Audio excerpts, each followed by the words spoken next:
I just saw someone in the woods. Okay, very good. We're freaked. Who's there? Whoever you are, this isn't funny at all. The demons are an integral part of the story of Little Hope.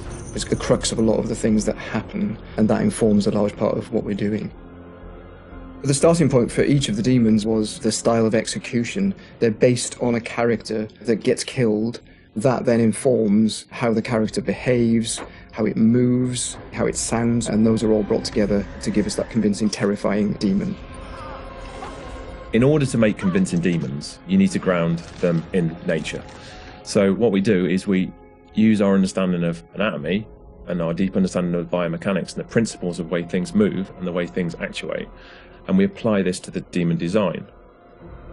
We obviously start with the production design. The production design is a drowned demon. What we need to do then is look for extra reference. We have to look at stuff like autopsies. We'd look at what happens to the skin when it gets exposed to water for a long time. We have to look at creatures from underwater. We look at various types of fish. Loads of images and real-world reference helps, although it's slightly gruesome.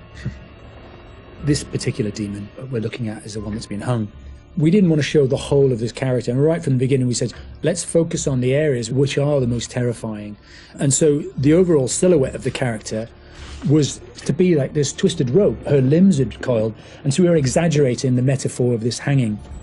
1,000 years of being trailed along the ground, it had worn away her feet, the bones being worn down, the nails being broken off. She'd been in pain for a long time.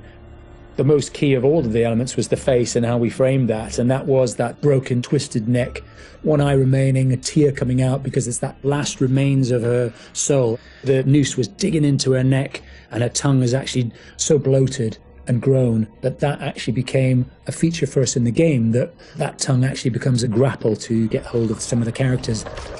To animate a demon, we would start with looking at how they walk or move forward. Some of them are dragging themselves, and then also how they would attack their victims, just flesh out the layout and the choreography of it.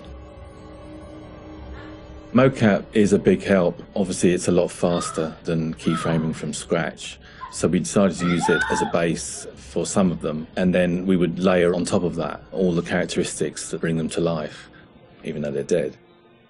The Crush Demon in particular was difficult to work with because we weren't able to use motion capture footage, so that is going to be completely hand animated. So that meant we were really starting from scratch. All the other demons, we did use actors' footage, so we have a lot of actors with spikes tied to them, limping across the scene. Let's get the fuck out of here! On the Broke Demon, we asked the actor to use various props to try and achieve the sort of movement that we wanted. And I think he did a great job. It was really successful. We've had to, again, add on to that to help with the weight and the believability.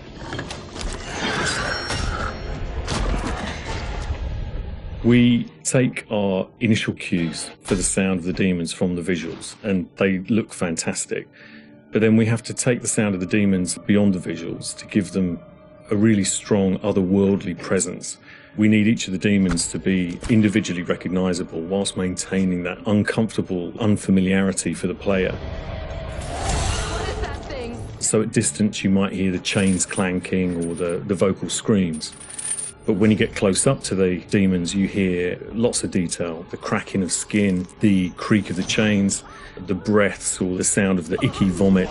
We really want the player to feel the breath through the sound of the demon on their face.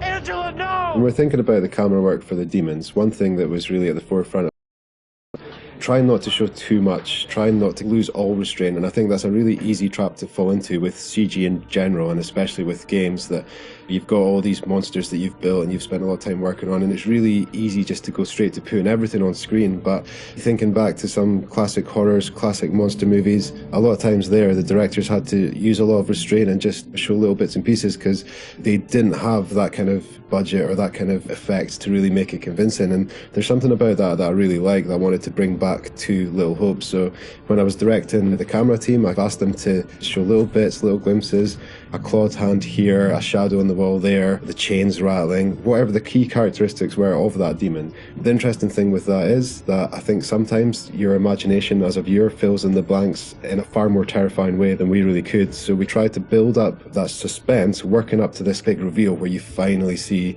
full on in the light, this thing that's been hunting you down in all its gross, horrific glory. With the demon scenes, lighting definitely had a key part to play as well.